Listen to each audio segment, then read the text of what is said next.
ఇక నా ప్రధానమైన డిమాండ్లు ఏంటనంటే నా డిమాండ్లు ముఖ్యమంత్రి రేవంత్ రెడ్డి మేల్ రాఘవ కన్స్ట్రక్షన్స్ వీళ్ళపైన తక్షణమే ఎఫ్ఐఆర్ పెట్టాలనేది, అవినీతి పూర్తి స్థాయిలో వెలికి తీసేయాలంటే మరి సిబిఐ లాంటి సంస్థలపైన స్వతంత్ర దర్యాప్తు చేయాలని, ఆల్రెడీ నేను నవంబర్ 7వ తారీఖు ఈ స్కామ్ జరగబోతుంది అని ఈడీకి నేను నవంబర్ 7వ తారీఖు 2024 సంవత్సరంలో నేను ఫిర్యాదు ఆల్రెడీ నేను చేయడం జరిగింది.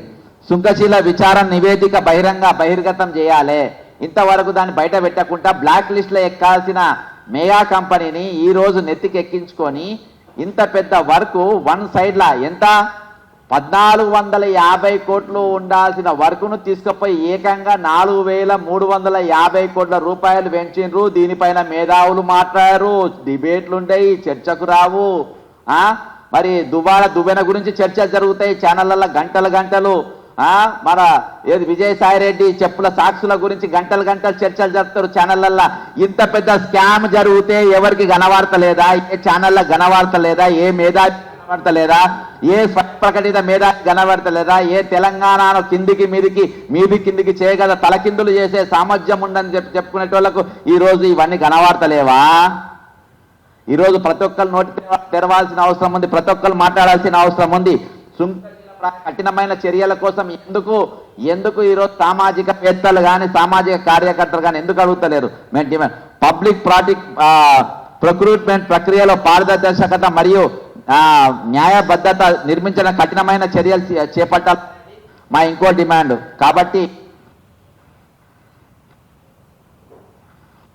నేను ఏసీబీ గారికి నేను ఇచ్చింది ఇది బుట్ట దాఖలు చేయకుండా నేను ఇచ్చింది మీకు సాక్ష్యాలతో ఇచ్చిన కాబట్టి మీకు నిజంగా పారదర్శకత ఉంటే, ప్రజలకు మీ జవాబుదారితనం ఉంటే, ప్రజల పైసలతోని, ప్రజల ట్యాక్సులతోని, ప్రజల చెంత రక్తాలతోని మీకు ఏవైతే మరి జీతాల రూపకంగా వస్తున్నాయో అవి నిజంగా మీకు వాళ్ళపైన గౌరవం ఉంటే ఈరోజు పారదర్శకమైన ఎంక్వైరీ జరగాలి.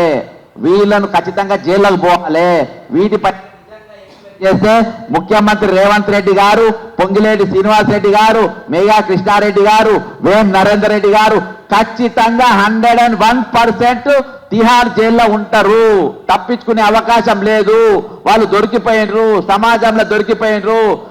ఈ రోజు ఇవాళ నేను పొద్దుగాల ఒక దగ్గరికి ఒక అధికారిని కలిసి వచ్చిన, ఈ రోజు తెలంగాణల పెద్ద పొలిటీషియన్లు, అధికారులు, సామాజికవేత్తలు, ప్రభుత్వాన్ని ప్రశ్నించేటోళ్ళు 45 మొబైల్ ఫోన్స్ ఈరోజు ట్యాపింగ్ నడుస్తున్నాయి.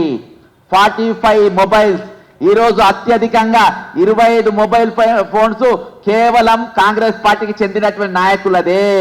అందులో దాదాపు 12 మంది మంత్రుల ఫోన్లు ట్యాపింగ్లు నడుస్తున్నాయి, 2 ఎంపీలై నడుస్తున్నాయి, ఇక తక్కిన ఎమ్మెల్యేలు 10 మంది నడుస్తున్నాయి.